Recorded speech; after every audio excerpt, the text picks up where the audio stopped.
just when we thought that Samuel Little was going to be caught and his reign of terror was going to end, he manages to get a hung trial. And so the killing continues. And that is where we pick up this story tonight.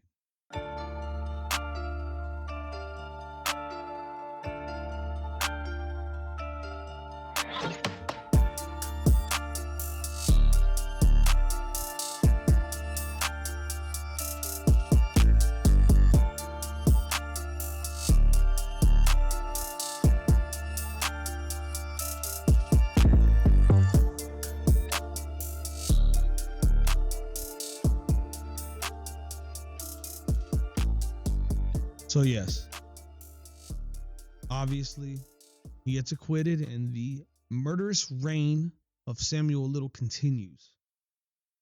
And so here's where we left off from the last episode. This big bandit. I wouldn't try to call him that. Although it is curious, and save these thoughts because these are stuff that we'll probably talk about on the 5th and final episode. Yeah, I mean that's something to bring up is how the fuck did he keep luring these women? He had to have had some sort of slick game that worked. But anyways, I digress. Let me bring it back to the story. So, May 12th, 1984, Samuel picks up Willie Mae Bivens in front of a nightclub in Tallahassee, Florida, and dumped her body alongside the highway on south end of town. Police would wrongly accuse a drifter named Eddie Daniel Harris because he was seen talking to Bivens earlier on the night she disappeared. Harris would serve 4 years for manslaughter. So now keep in mind, this is now 2 people that have done time for him. Right. This dude got 4 years, and then in one of the prior episodes, we had someone that did 22 years. Is that common? 4 years for manslaughter? Maybe back then. I don't know. You ain't get manslaughter. You ain't getting 4. No, definitely not. But again, back to the point was he did 4 years, and then there was somebody else who did 22 years. That was one of those. We just got to wrap this up. Yeah, let's get this cold case solved. So that's just somebody wanted a promotion. Maybe. Samuel would then kill 2 more women before leaving Florida, one in Fort Myer and one in Tampa Bay. Both never identified. Samuel and Jean traveled to Savannah, Georgia, where Samuel would pick up 23-year-old Frances Campbell from a bar. He ended up strangling her to death and then dumped her body on a pile of construction debris. Her remains were found 1 year later. So that's a long time for her body to just sit there. Before leaving Savannah, Georgia, would murder another unidentified black woman in her 20s before heading to Atlanta, where he would murder another unidentified black woman he claimed was around the age of 23 to 25 years old. From there, the couple would then go to Cleveland, Ohio, where sometime between May and June in 1984, Samuel picked up 21-year-old Mary Jo Payton at a bar and then killed her and dumped her body under a stairwell of an abandoned factory. Since Payton was a known drug addict and her murder was then listed as an overdose. Autopsy? This is what happened a lot. This is why Samuel got away with a lot of the murders he got away with, man, because it's almost like if somebody was known for being a prostitute, an alcoholic, or a drug addict, they were like, let's sweep this under the fucking rug real quick. What's the fastest? They said cause of death hookering. Yeah. Like they ain't even do an autopsy or blood work or cause of death with hosiery. Like just finding ways to get rid of shit. Samuel and Jean then traveled to Columbus, Ohio, where they met a working girl by the name of Linda Bennett, who was around the age of 25 years old. They met her in front of a strip club and told her that they would give her a ride down to Miami. They drove to Cincinnati to party at a club and then crossed over to Kentucky because there was a... give her a ride to where? To Miami. And then they went to Cincinnati? Instead, yes. Right. Now, mind you, again, they were in Columbus, Ohio already, so they were already up there. They weren't far, right? Maybe take some detours. It's a road trip, I guess. right? Take the scenic route. So again, they drove to Cincinnati to a party at a club, and then crossed over to Kentucky because just outside of Covington, there was a music festival, excuse me, that Bennett wanted to attend. But instead, Samuel drove her up to the hills and murdered her and dumped her body. From there, Sam and Jean drove to Mobile, Alabama. Mobile.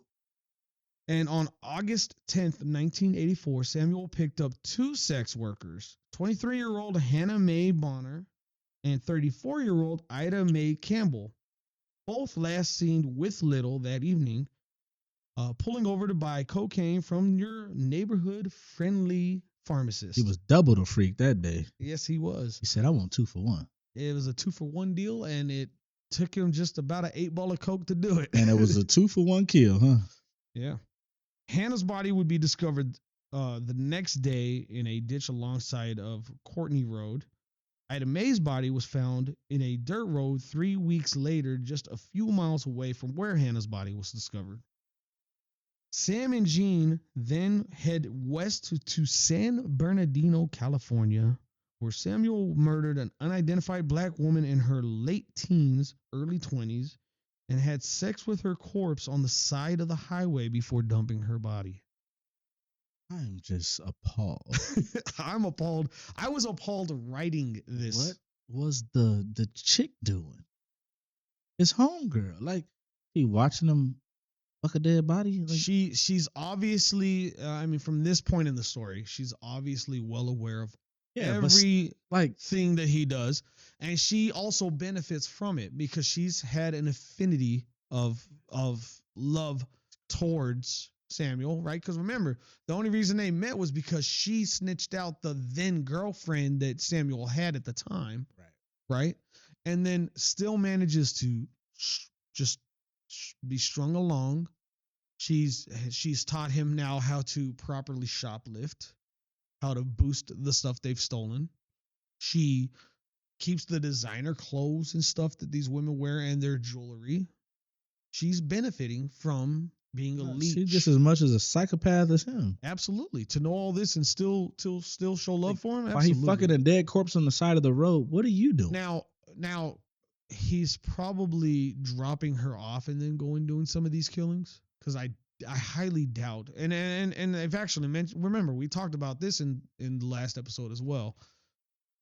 He would get a hotel room, drop her off, and then offer their girl a ride, and then go and do his thing. Ready for me to take you home? Return back to the hotel, and once he returns to the hotel, then she goes and cleans up the mess. So she's very aware of all the nasty, foul, fucked up things that he's been doing to these women. She's well aware. There's no denying. You think she was just trying to stay alive?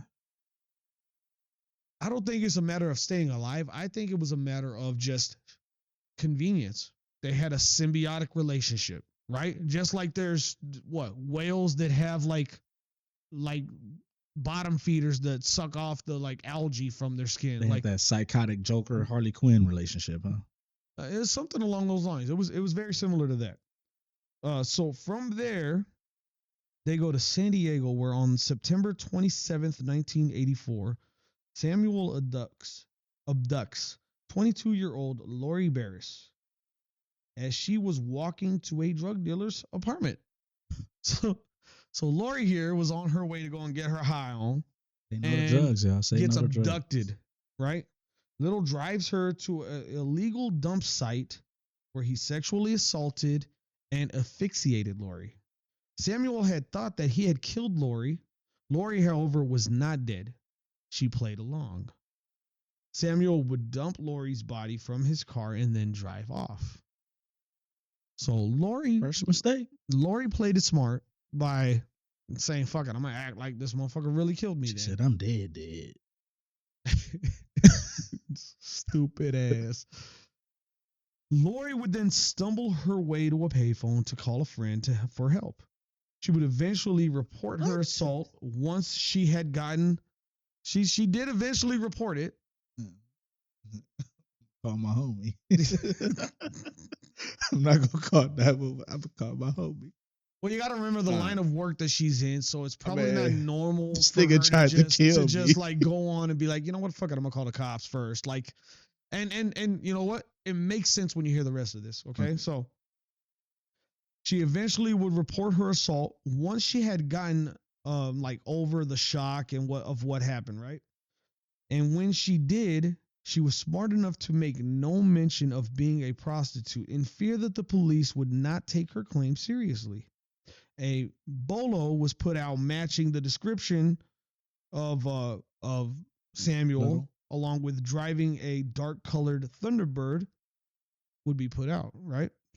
October 25th, 1984, Samuel picks up 23-year-old prostitute named Tanya Jackson in it was out of a gay bar of all places in downtown San Diego, and offered her $20 for sex. Gas lamp. He drove her to the same illegal dump site that he had took Lori Burris. Samuel beat her badly, threw her in the back seat of the car until she was unconscious, right? Now, just as he had planned to kill her, a police car, that recognized Samuel's Thunderbird from the bolo, pulled up behind Sam's car and shined spotlights on it. When they did that, the two patrol officers noticed Samuel in the back seat. They call him out of the car at gunpoint. Samuel complied at this point. He gets out of the car, and while pulling up his pants, while exiting the vehicle, he identified himself as Samuel McDowell. Now, remember, we talked about that in prior episodes as well, where the only time he would use his actual dad's last name was when he was trying to avoid being arrested for old crimes, right? Sam was claiming to just have makeup sex with his girlfriend after an argument, but the officers noticed fresh scratch marks on Samuel's face and blood on his shirt. Samuel was positioned at the front of the car, legs spread apart, hands on the hood, while the other officer went to check out the vehicle. The other officer that went to check out the vehicle found Tanya unconscious at the floor of the car, blood dripping from her face and bruising around her neck. Samuel was cuffed and thrown in the back of the officer's patrol car. After a few minutes, Tanya was revived and once conscious and regained, her sense of where she was, claimed that, yes, Samuel tried to rape her. Okay? Samuel was arrested and charged with kidnap, sexual assault, and attempted murder. Once downtown at the station, Samuel changed his story to say that Tanya Jackson tried to cheat him out of his money and that he wasn't going to let her out of the car until he got the sex that he had paid for, and then claimed that Jackson attacked him, that he was only defending himself. Samuel was quoted saying, "The doctor's test ain't going to show any rape. The only thing they're going to show is where my hands were around her neck. I didn't rape her. I just kicked the shit out of her. That bitch deserved it. I'm going to kill that whore. How's the bitch anyway? Is she going to make it?" So here he is. He got cocky. Not only is he trying to deny the foul shit that he fucking did, but he's also kind of admitting what he did at the same time. So it's actually very clever, because now he's putting himself in a position where, all right, now we got to really listen to her story and see how the shit matches up, and is it going to fucking work, right? Because now he's claiming self-defense. Exactly. He's claiming the self-defense part. So, yeah, we know everyone does that. Yeah, absolutely. So without ejaculating on her, the rape charge went away. They still felt good about the kidnap and attempt murder charge with his testament plus the condition in which they found Tanya, right? Because of the bolo, they connected Samuel to the Lori Burris incident as well, right? So Lori was brought down to the station, and she even picked Sam out of a lineup. and even had all of the men in the lineup say, "I love it when you swallow," just to confirm her selection. Samuel was then charged for sexual assault, kidnap, and attempt murder for Lori as well. So now he's got two cases combined and being charged with both of them. Both cases were charged jointly in March of 1985. They hoped that one case would support the other, but the prosecution ran into some problems. See, Tanya wasn't well educated, was a poor speaker due to years of drug abuse, taking its toll on her. On top of being a prostitute, it made it hard for the jury to believe her. Lori, on the other hand, did much better on the stand. She was poised, well spoken, but was also forced to divulge that she then worked as a sex worker, and that she was also addicted to drugs at the time. Credibility shot. Exactly. That's basically what it did. It ruined all of that, right? Samuel stuck to his story that he was only defending himself against Tanya and denied ever meeting Lori in the first place. On top of all of that, little old Gene Dorsey provide an alibi that night. Lori was the night that Lori was attacked. So her sweet old lady routine had worked its charm yet again. This case resulted in a hung jury. The prosecution requested for another trial, but then Tanya Jackson skipped town and couldn't be found. So that's half of their case already thrown out the window, right? Right. So the DA considered it too risky to take to trial again. So they offered Sam a deal where he'd pled guilty to assault and was sentenced to 4 years in prison, but ended up only serving less than 2 years and was released February 1st, 1987. 2 years. But went in 85, came out 87. Yeah, and it was less than 2 years' time. Samuel refused to get a job. He would hustle enough to keep stock of liquor, drugs, and to obtain a car. Samuel's hunger did not go away once he got out. Samuel was quoted saying the following: "I got out on parole, went down and killed 2 women in one night. I just couldn't stop. I would ride around at night, pick up prostitutes, fuck them, strangle them, and leave them." The victims were 2 black women that night that were never identified. 2 months after release on April 12, 1987, Samuel drove up to San Bernardino, where he would abduct 28-year-old Sandra Colette Austin. Sandra was married with 4 children, her oldest being 8 years and her youngest being 17 months old. He then returns to LA June 13th, 1987, and picks up 41-year-old Carol Alford, who was an alcoholic and drug addict. Samuel would offer her cocaine after a few hours of hanging out. Samuel would kill her and dump her in South Central LA. She would be found naked from the waist down with semen on her bra and blue shirt. That's where he fucked up. Yeah, well, I get into that here too. I'm already knowing. And that's literally why I say that's this would turn out to be a vital mistake for Samuel, as much has changed with forensic evidence during his time in prison, with the DNA profiling being used for a conviction in 1986, as we had actually discussed already in the Narborough murders over in England. So it's adding up. But yeah, he fucked up. Shouldn't have busted a nut on her bra, whatever he did. So yeah, so it all starts building up a profile, right? Yep. However, at 46 years old, Samuel is an old dog who's just as incapable of learning new tricks as he's equally unable to break old habits. So strangling with one hand while masturbating with the other has become part of his MO. He's not able to break that shit. Samuel was quoted saying, "Some things that I desire are disgusting. I see that women with the big ass and big thighs and big titties, winking her eyes at me. What I wanted all my life. Women to hold them and touch them. I could get all that. I couldn't get all that. They didn't want to see me. So I took them, made them mine, took them forever, and tagged them. Wanted them to hold a what?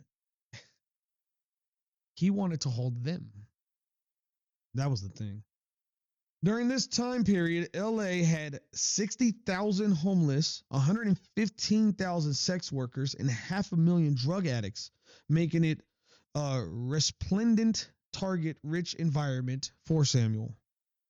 I hope I said that word right. Resplendent, yeah. Ooh. In fact, in 1987, Samuel would kill 2 more unidentified black women who couldn't recall many details of, claiming one was around 19 years old and the other was around 50, that he dubbed as Granny.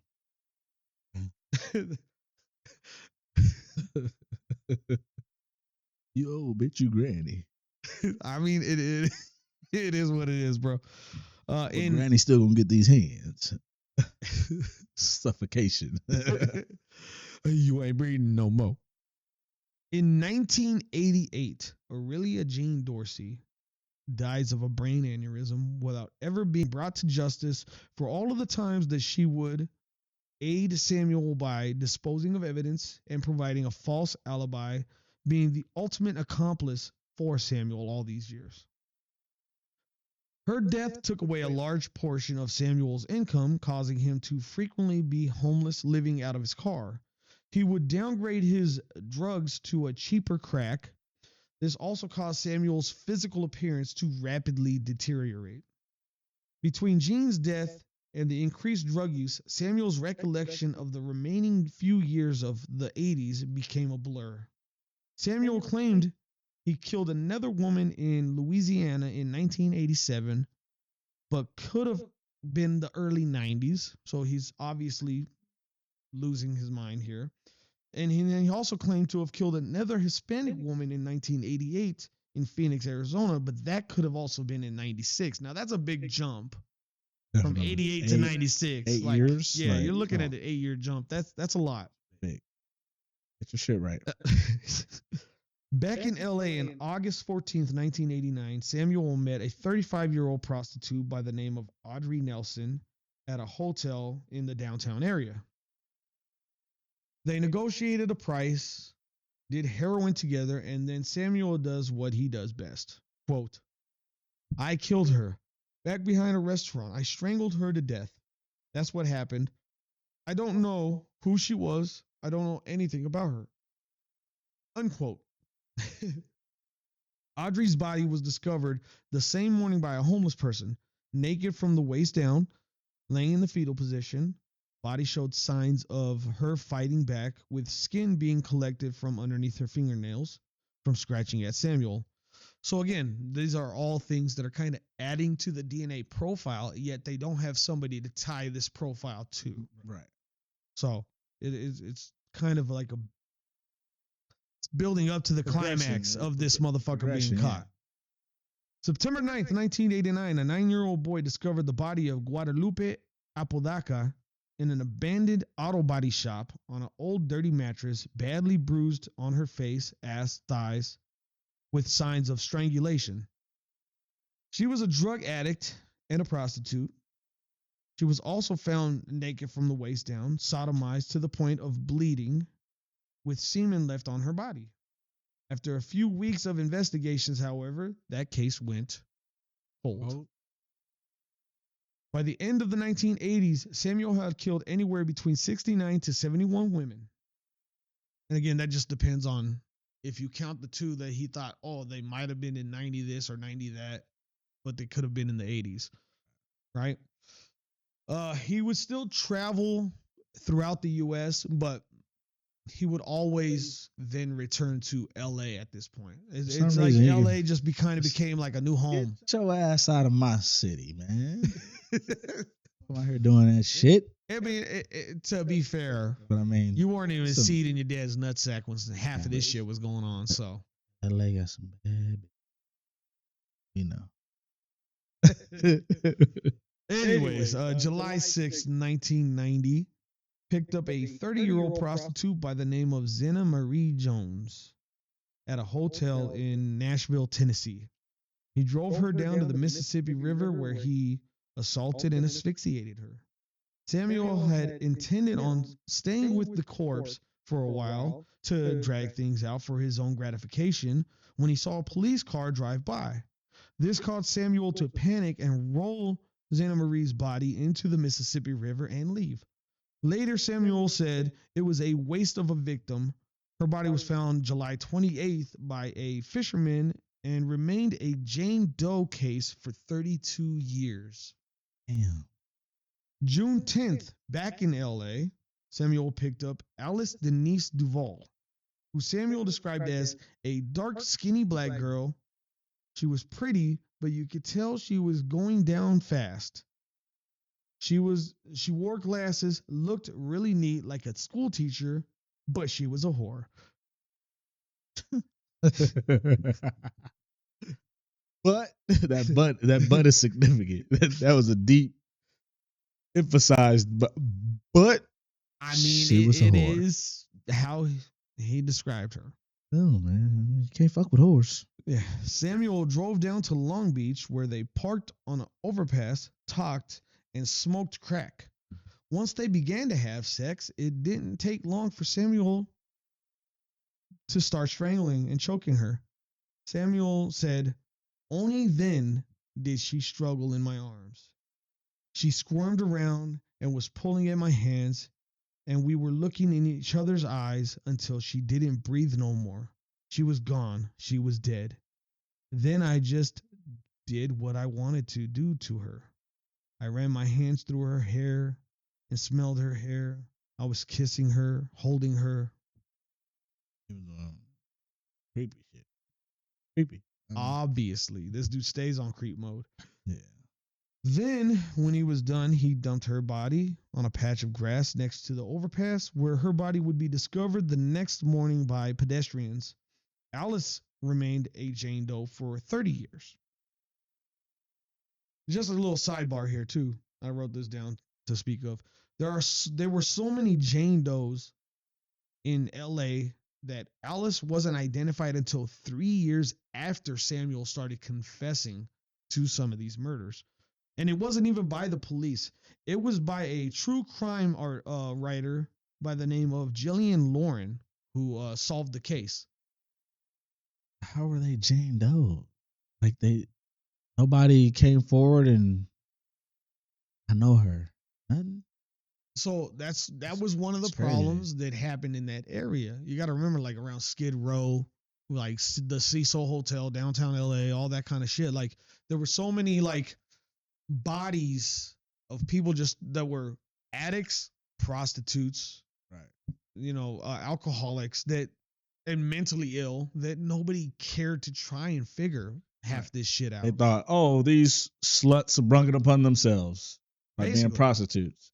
Who cares? We're not even gonna invest and waste resources. Basically. So before leaving LA, Samuel went on and murdered another unidentified black woman in her early 20s. At the end of August in Cleveland, Ohio, Samuel offered a ride to 32-year-old Rosie Evans. What year is this again? We're in 82 now. Okay. Oh, I'm sorry. Yeah, no, this was yeah. No, we're in late 80s. Sorry, not 82. No, we're close to the 90s already in this. 87, 88, somewhere around there. Yeah, it's 87, 88, 89. Like that's the time that we're at now. So at the end of August in Cleveland, Ohio, Samuel offered a ride to 32-year-old Rosie Evans. He drove her to a vacant lot, murdered her, and dumped her body, covering it with old abandoned tires. Her body was found August of 1991. So it took so it took a couple years before her 2 body months was before I was born. I was still in my daddy nuts. And damn, son. No, actually no. No, you was planted. Yeah.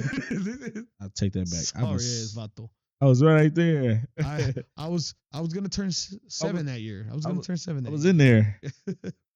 I was in the oven cooking up. You becoming that creepy motherfucker right now. Relax. You know. All right.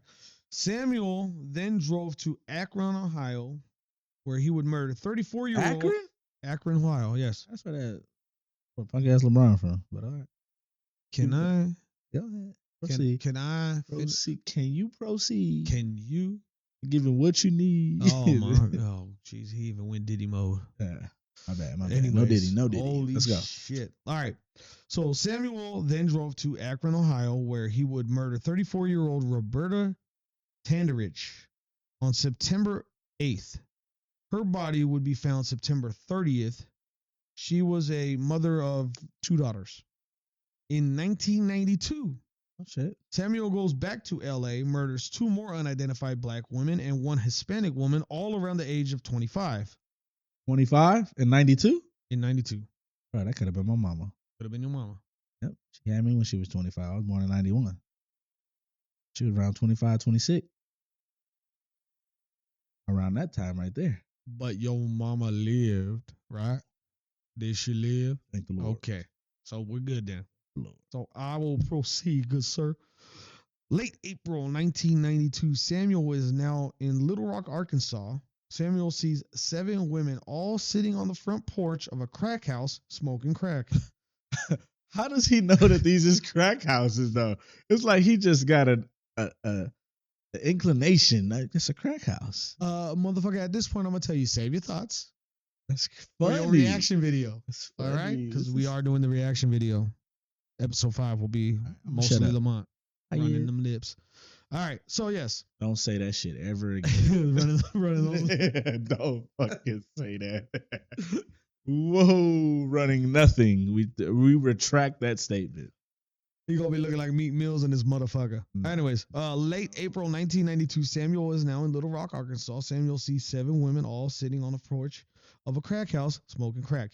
He approached them and singled out one girl he described as heavy-set black girl, buck-toothed, with a gap between them, around 5'7", 180 pounds. Saw that big back. He said, I gotta get a big back. Gotta get that orangutan. Gotta get that big back well. Oh, my Lord. Samuel claimed her name might have been Ruth. Big back Ruth. They spent 2 to 3 days together smoking crack and shoplifting before Samuel got caught and arrested. Oh. Now, Ruth, with nowhere to go, slept in Samuel's car in the parking lot of the store that Samuel had gotten caught at. The store manager got so tired of seeing Ruth there that he called the police and had the charges dropped so Samuel can get her as he did and leave. I guess they couldn't just call a tow truck and tow the car. Yeah, I guess that wasn't a thing then. I don't know.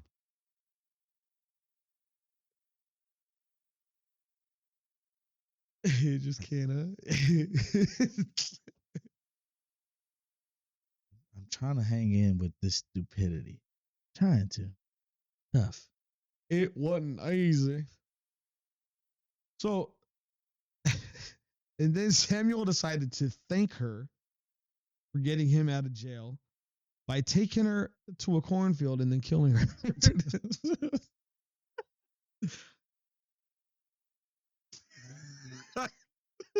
Thank you very much. And now you dead. You can't make this shit up, bro. He was that twisted of a fucking person.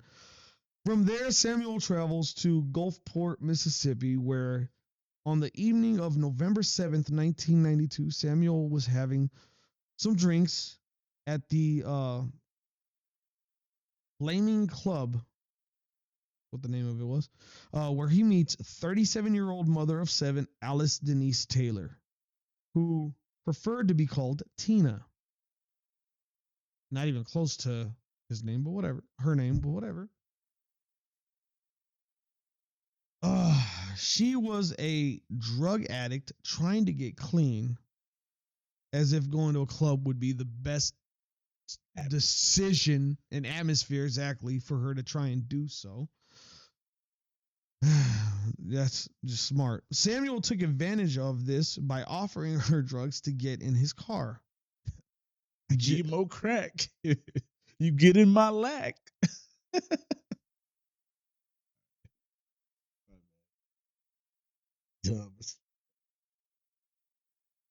I mean, but basically that's what happened though. So like, I mean, it is what happened.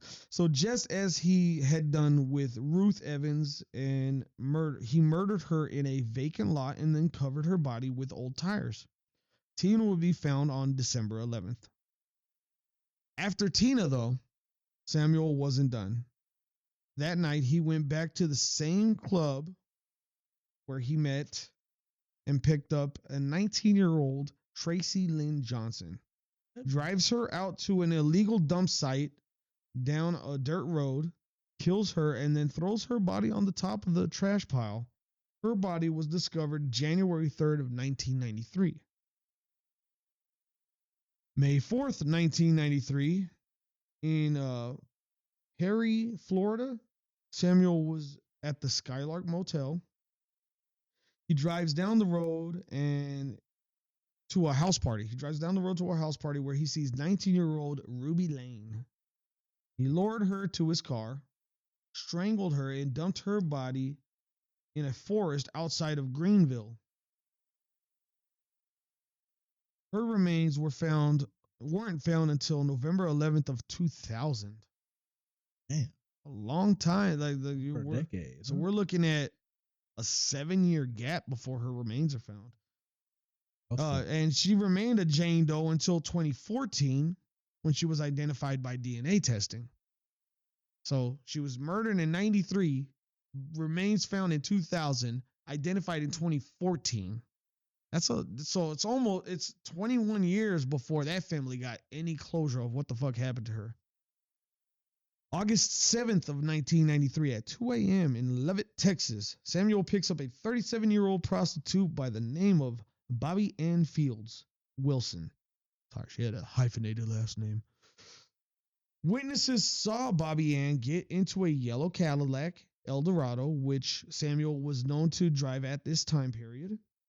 On August 8th, 1993, a family walking down a road found her body badly beaten and strangled.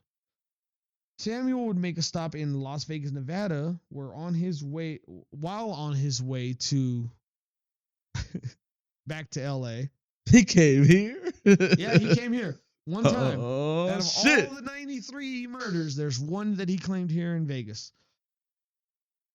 So on his way back to LA, he stops here in Vegas and he meets a woman who he claimed was a 40-year-old prostitute. She was 5'5", 120 pounds, wearing a wig. At some point, she calls over who she claimed was her son. Samuel said he looked around like 20 years old. He looked at Samuel and said, "How are you doing?" and shook his hand. And then Samuel and the woman negotiated a price for sex. And then Samuel took her to his car. On his way to California, he stops at Searchlight and dumps the body and claimed to have rolled her down a hill into bushes. But the body was never found, and no Jane Does or missing persons. Hold on. He was on his way back to California? Yes, this whole time he was on his way back to LA. He stopped here and then. But then he went to Searchlight. He was passing through, I guess. He went the long way. I don't know. Definitely went the long way. Went the long way, and then somewhere around Searchlight decides to dump the body. Like Searchlight's on the way to Laughlin. Big Havasu. Man. He went the scenic route. He went the kill you route. Claimed to have rolled her body down into bushes, and the body was never found, and there was no Jane Does that ever matched this story, so it was unconfirmed. January 12th, 1994, in Odessa, Texas, Samuel picks up a 36-year-old sex worker by the name of Denise Christie Brothers, who was also a heroin addict that was separated from her children. Excuse me. Samuel drove Brothers to a motel where they were interrupted by Denise's then boyfriend, who didn't like the fact that Denise was with other black men. So this was a white woman that was probably with a black man who didn't appreciate her prostituting to other black men. Like, all he wanted her to prostitute to white. I don't know. It was a little weird. He knew what the BBC did. He just knew. He just knew. He said, "You can't be around other BBC. If it ain't BB me, then you can't BBC none of that shit. None of that." And she said, "Fuck you, Devin." You're so fucking stupid. Samuel, however, decided to ease the situation by offering some heroin to Nelson, and the three would spend about 3 hours getting high, becoming best of friends before Nelson had to leave. Once Nelson left, Denise and Samuel continued to discuss a price for sex. Instead of staying in the motel room, Samuel convinced her to go with him on a drive. Okay. Another one bites the dust. I mean, you're already in the spot you would want to have sex. Why the fuck is leaving a good idea? It just doesn't make sense. So they pull into a quiet road. Denise spit on her hand, preparing to give Samuel a hand job. When Samuel lunged at her, he said, "I'm gonna give you a hand job."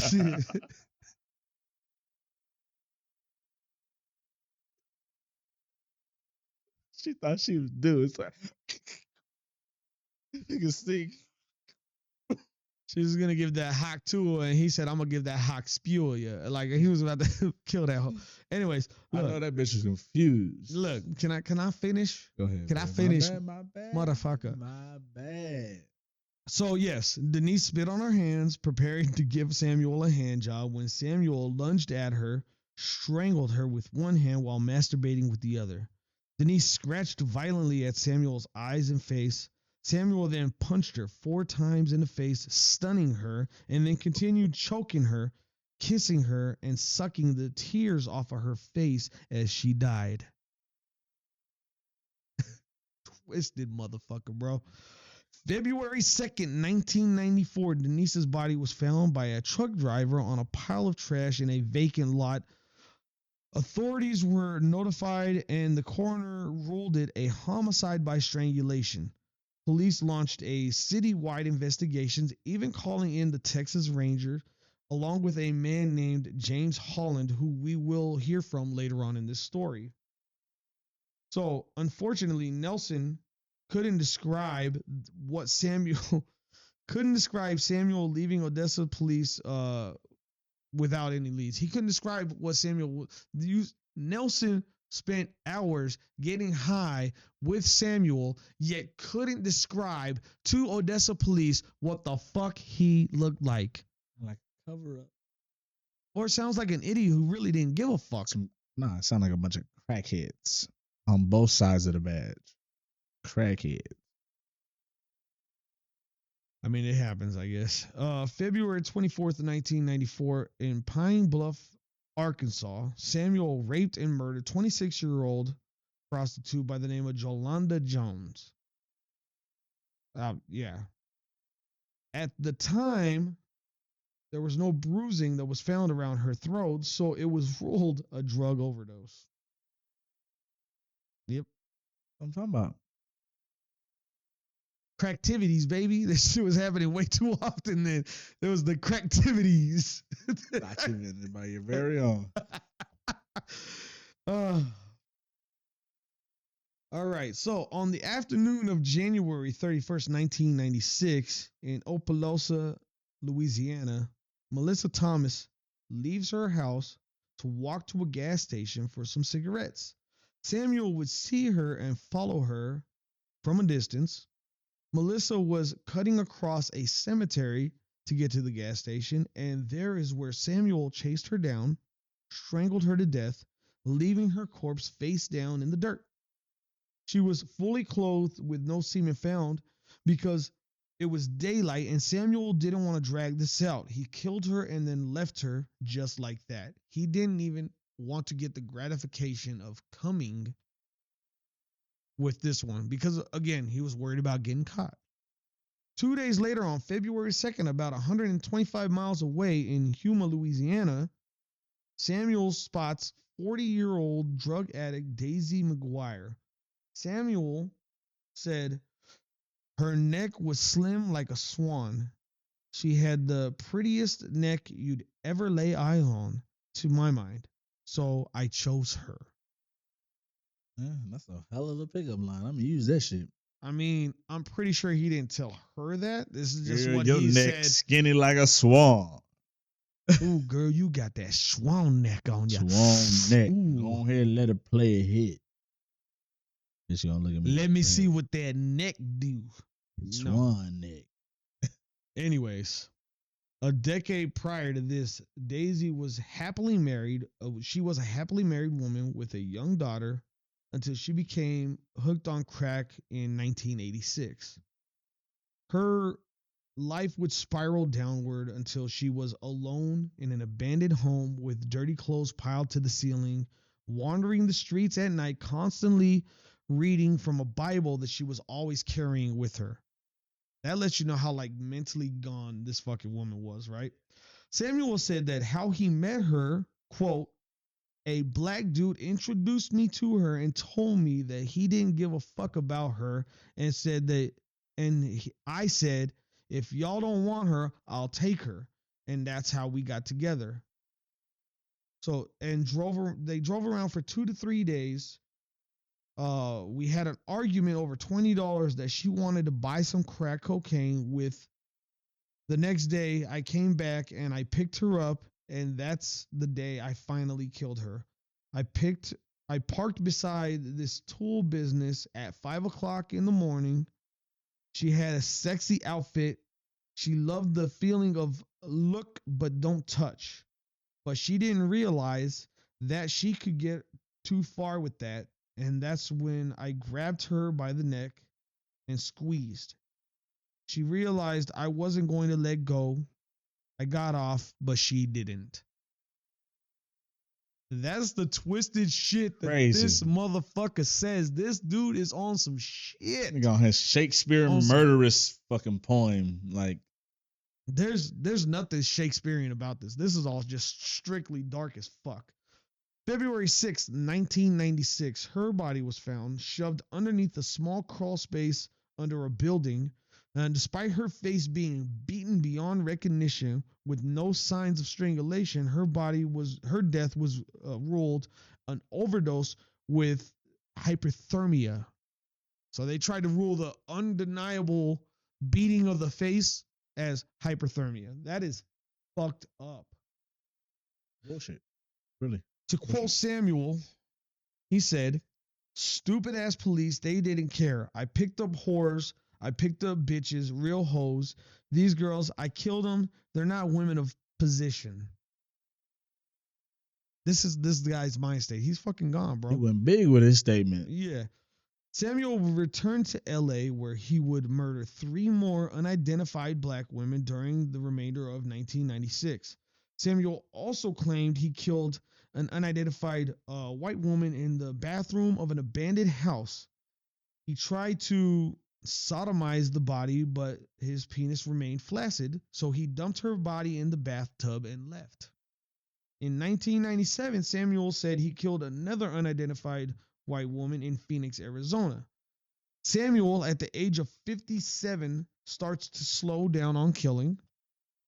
It was the combination of old age and years of drug abuse that he no longer had the strength to risk a physical altercation and someone possibly escaping him. He instead resorted to shoplifting and boosting stolen goods like Gene Dorsey had taught him while living in an RV. Right. Samuel would claim his final victim on summer of 2005 in Decatur, Alabama. He befriended 46-year-old Carol Ann Stevens, who was a proud mother of a son who had just graduated from college.